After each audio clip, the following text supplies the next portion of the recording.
Good Monday morning. I'm Joe Fryer. And I'm Savannah Sellers. We begin this morning with the latest developments out of Ukraine. A new round of peace talks in an effort to end the war. This time, representatives from Ukraine and Russia meeting not in person, but through video conference. Russian forces aren't letting up, launching new attacks now in the western part of Ukraine. Yesterday, cruise missiles hit a military base near Lviv, killing at least 35 people.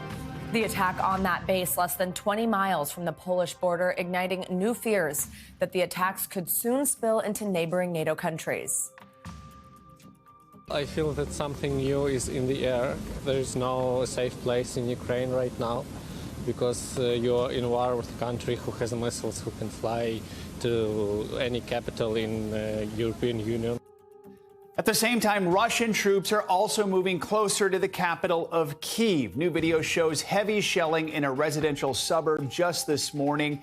And as the fighting intensifies, more people are trying to get out of the country. The UN now estimates more than 2.8 million people have fled the violence, most traveling to Poland, where officials warn they're running out of space. This morning, a troubling revelation. U.S. officials say Russia has asked China for military and economic assistance.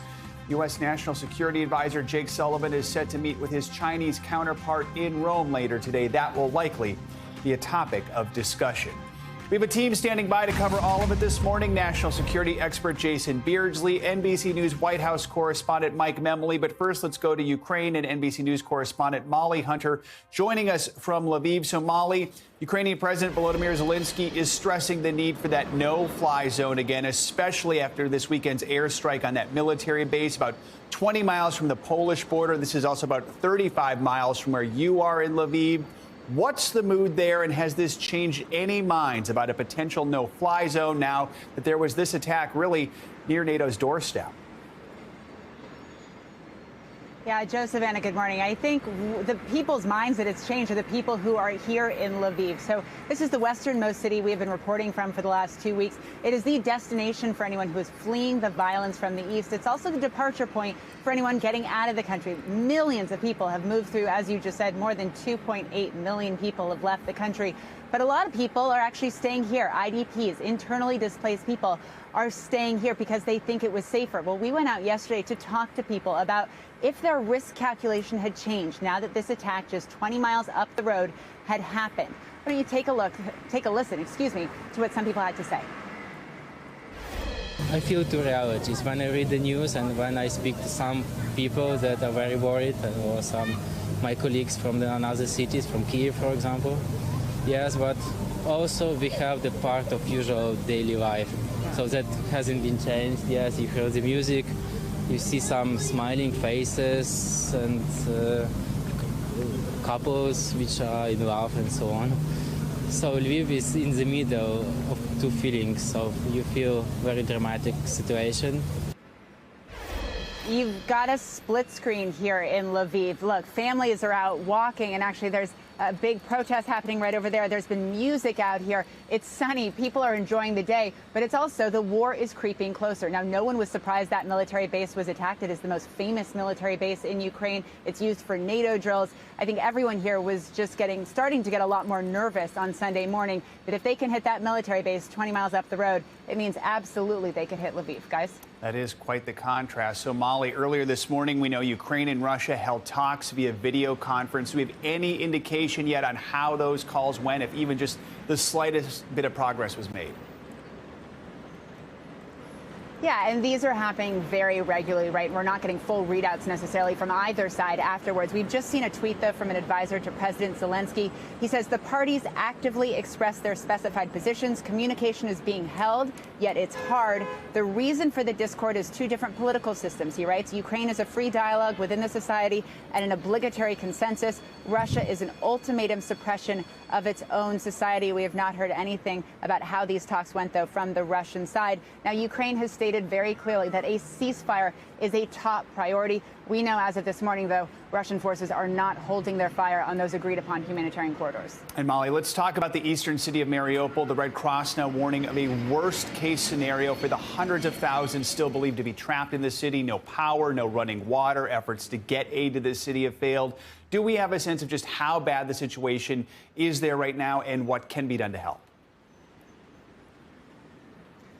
Yeah, I think it is worse than we could possibly say in words. As you mentioned, no food, no water, no medicine, no heat, no electricity. It's a city of 450,000. We don't know how many people are actually still in there who are essentially being starved out by the Russians. So as of last night, we knew there was a humanitarian convoy heading to Mariupol. As of this morning, we know it is blocked. It has been restarted. You guys, we believe it is still 50 miles outside of the city. I'll send it back to you. All right, Molly, thank you so much. An award-winning American journalist was among those killed in Ukraine over the weekend. Yeah, veteran war photographer Brent Renault was shot by Russian forces near Kyiv. He'd been in the region working on a project about the refugee crisis for time. NBC News foreign correspondent Matt Bradley has a look back at Renault's distinguished career. And in Ukraine, a death in the line of duty. Brent Renault, an award-winning American video journalist, shot dead by Russian troops outside Kyiv. His colleague Juan was injured in the attack. We crossed a checkpoint and they started shooting at us.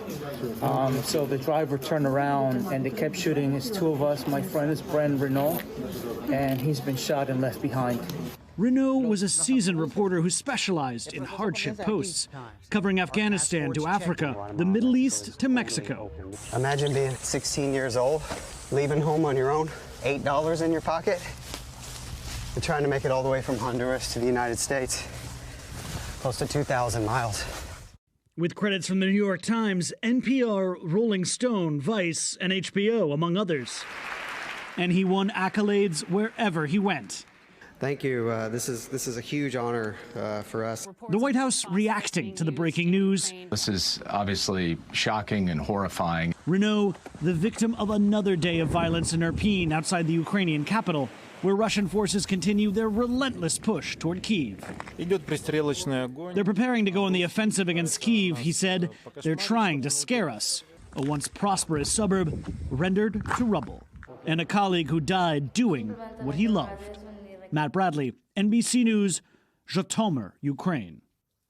Now, this morning, the U.S. government says it has reason to believe Russia asked China for military equipment and other support in its war against Ukraine. That's according to 3 U.S. officials who declined to elaborate on whether the U.S. even knows if the Chinese agreed to that request or not. NBC News White House correspondent Mike Memoli joins us now from Washington. Mike, good morning. So tell us, how is the White House responding to this? And if China were to get involved, this could seriously change the direction of the war, right?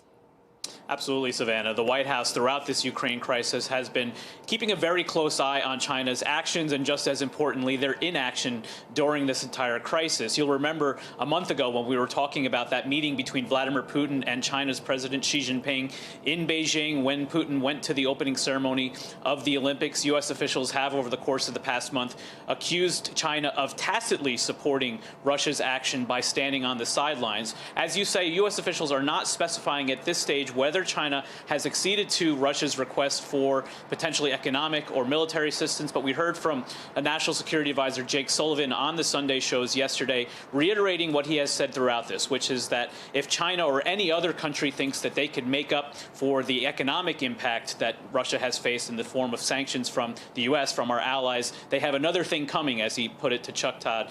Now, Sullivan is in Rome today to meet with a high-ranking Chinese official. This is the highest level engagement between any U.S. and Chinese official in months. It's being called by the White House a long-planned follow-up to a meeting that happened virtually between President Xi and President Biden a few weeks ago. But obviously, this crisis now at the top of the agenda. Yeah, absolutely, Mike. Let's now talk about that attack on a Ukraine military base just a few miles from the border with Poland. So those strikes brought this war significantly closer to NATO territory than we've seen yet. What's the reaction to that? Is there renewed concern this goes beyond Ukraine? Well, President Biden has been very clear on 2 fronts. One, and he repeated this over the weekend, that the U.S. will not be engaged militarily in Ukraine fighting Russia there. As he put it to the House Democrats on Friday, that would be World War III. But the U.S. has also been clear, and we heard this from Vice President Harris, who just returned from the region over the weekend, that the U.S. will defend every inch of NATO territory. And that's why this strike is so significant and so concerning. When we talk about the military assistance that the U.S. has been providing to Ukraine in the form of equipment and also training, this strike happened at the very base where a lot of that training had been taking place. So it is significant. Now, the White House has been, again, resisting calls, even from within their own party, to do more to really try to confront Russia, to prevent this from escalating beyond Ukraine's borders. But at this stage, that pressure has not moved them to take steps like a no-fly zone that would be called for and potentially deter Russia from doing so. And now, Mike, Western intelligence has warned that Russia could be preparing to use chemical or biological weapons. Obviously, that would also change this war quite a bit, especially considering how many civilians are still within the country. How concerned is the White House indicating we should be about a chemical attack in Ukraine? They're very concerned. You think about the kind of intelligence that the White House was putting out publicly, declassifying in the early days and leading up to this invasion, very specific about what they thought Russia was going to do. And in many cases, Russia did exactly that. Now they're sounding the alarm because the fact that Russia is accusing Ukraine potentially of launching false flag, what U.S. officials would see as a false flag here, chemical weapons attack, leads officials to believe that Russia is considering doing just that. We heard that from Sullivan on the Sunday shows. Let's take a listen. Part of the reason, Chuck, that we're so concerned that this may happen is that when Russia starts accusing other countries of potentially doing something, it's a good tell that they may be on the cusp of doing it themselves. What we're here to do is to deny them the capacity to have a false flag operation, to blame this on the Ukrainians or on us, to take away their pretext, and to make the world understand that if chemical weapons are used in Ukraine, it is the Russians who will have used them, and the response will, as the president said, be severe. Now, the White House feels that they've been very successful by calling out Russia's behavior in advance of potentially, preventing them from using this as a false flag operation. The concern, though, at this point is that as Putin's advance on Kyiv and his military offensive has really not provided the kind of results quickly he was hoping for, that he will resort to more extreme measures, and that's why U.S. officials are watching this so closely. All right, Mike Memoli, thank you so much. Let's bring in national security expert Jason Beardsley for more on this. He's the National Executive Director of the Association of the U.S. Navy. Jason, good to have you with us. So what is your reaction to our reporting that Russia requested military equipment from China? How could that escalate this situation? Well, first of all, not much of a surprise. I think, we in the West have known that China and Russia are sort of frenemies, and the fact that they've requested the supplies or support, that's a dangerous escalation. But China has an interest here as well. And they've been watching the United States. They've been watching us in places like Afghanistan. So Xi Jinping is well aware of what he can push, where he can push the limits and where he can't. And right now, we've already made the declaration. I think President Biden has been clear, as your report suggests, that there will be no U.S. military intervention. And Xi Jinping will make the argument that the United States is also doing work to provide material support to Ukraine. And so at the end of the day, this is a pretty dangerous sign that China is probably looking to do support. We just heard from Mali and Ukraine, Mike, also at the White House about this airstrike near the Polish border.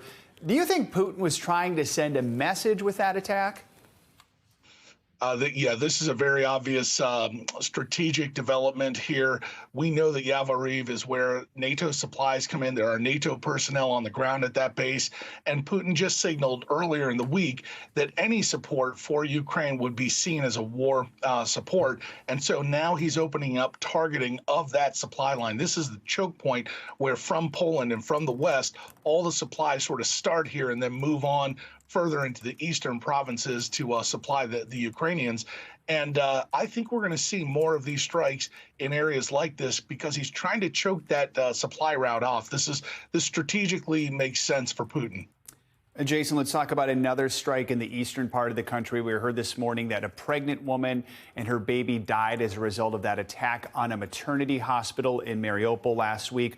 President Zelensky is adamant that NATO must enforce a no-fly zone to prevent more airstrikes like this one. Do you think, is there any scenario where the U.S. and its NATO allies might reconsider that decision in the coming days or the coming weeks?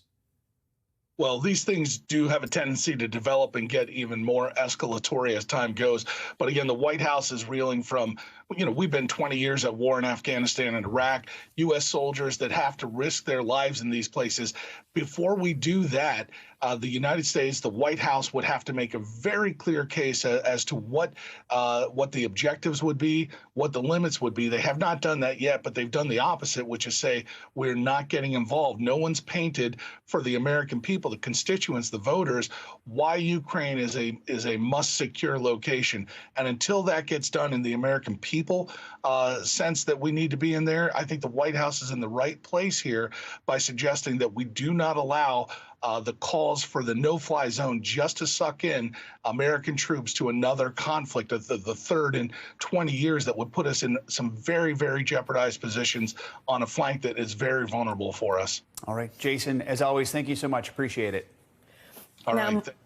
More than 2.8 million Ukrainians have now left their country, most of them headed to Poland, where some cities are warning their resources are maxed out. Over the weekend, the mayors of Warsaw, the capital city, and Poland's second largest city, Krakow, said they're struggling to accommodate Ukrainians once they cross the border. And now they're urging the UN and the European Union to intervene. NBC News senior national correspondent Jay Gray joins us now along the border of Poland and Ukraine. Jay, good morning. Good to have you with us. So what is the feeling along the border right now? You've been there for quite some time, but now there's been this Russian airstrike just miles from Poland. Does anything feel different? Yeah, it's changed the dynamics, Savannah. I can tell you that there are those here now who have been watching this unfold and understand that the violence has come very close. I mean, less than 20 miles from where we're standing right now. I want to give you a look at Przemyśl Station. This train station is one of the busiest right now, just about 2 miles from the actual border crossing. And listen, you talked about more people coming into Poland than anywhere else. Well, most of them come through this station, and so it remains full. We see people coming across in waves. Now, I think we're seeing fewer and fewer refugees making the trip right now, the end of the first wave, if you will, and there are a couple of reasons why. I think, first of all, you've got all those people who left early that wanted to get out as quickly as they could and really made the trip. Then things broke down in the eastern part of Ukraine. You couldn't make your way through. The humanitarian corridors didn't last, and the fighting pinned a lot of people in, and so you've got them working to get here, and it just takes a bit longer. Now, though, when we've seen this attack to the west, the furthest west we've seen since the war began, you may see some of those who felt comfortable, felt safe in Lviv and other areas start to move in as well. So the idea here is we're going to see a lot more people in the coming days and weeks. It's come in two waves, and this is the second, and many believe the wave that will bring many more people than the first. And it's disheartening for a lot of those we talk to here to know that they can't stay in Krakow or Warsaw because they don't want to get too far away from the border. You understand that. I mean, many of them have left a family member behind who is fighting, so they want to be able to get in if they can, if they're allowed. And they also feel like they may lose some information the further away they get. So it's a real back and forth here, and very difficult for tens of thousands of families still making this trip. Absolutely. Jay, you mentioned these cities that they're at right now. Well, they're starting to warn that they're running out of space, as I mentioned, to accommodate refugees, running out of supplies. Where are people going right now once they enter Poland? You mentioned they want to stay nearby. Yep. Is it just into these sort of shelters right there? What are their other options if they have to move further and maybe somewhere, at least for the time being, more permanent? Yeah, not many options. A lot of the shelters are just 2- and 3-day shelters where people can come in, get a rest, stock up on supplies that they desperately need, and kind of figure out where they're going to go. A lot of the small towns and villages near the border are completely full at this point. As you talked about earlier, Krakow and Warsaw really at the brink of where they can accept these refugees. I know yesterday at Warsaw Station, they added 17 new outbound trains, 9 of those going to Berlin, and the other 8 going to the Czech Republic. So they're trying to disperse. They're asking for help from other members of the EU. But take a look. I mean, you can see it right now. It is just continues to bring people in, people who don't know where they're going to go, how they're going to get there. And you're right. Many of them don't want to get too far away, but the places that are close by, the places where they could stay, are filling up. And that's where this crisis is going to reach its peak. And Jay, I have to ask you about just a heartbreaking statistic from UNICEF. They say at least half of Ukrainian refugees are children, some of them forced to travel on their own. What have you seen over the past few days when it comes to child refugees? Are you seeing some of these children who are alone? And then what does that mean volunteers are doing for them? Yeah, look, I haven't seen any that have come in alone that I know of. I see most with families. But I have been told stories about those who have come alone, some with a phone number attached to their jacket, some with a phone number written on their hand saying, call once my child makes it safe. You think about the desperation in those parents' lives when they said, I've got to save my child, but I can't leave this fight, and so they've sent them across the border. And what's happening with not only those children who make the trip alone, but a lot of these orphans who are refugees, is they are quickly moved into an area where they can establish with a foster family. They find a place to live, and they're reindoctrinated into some type of normal life, schooling for some of them, but just a quiet place to rest and sleep. And so that's top of mind for a lot of those running these types of operations. Absolutely. Just heartbreaking to hear. Jay Gray, thank you so much once again. Thanks for watching our YouTube channel. Follow today's top stories and breaking news by downloading the NBC News app.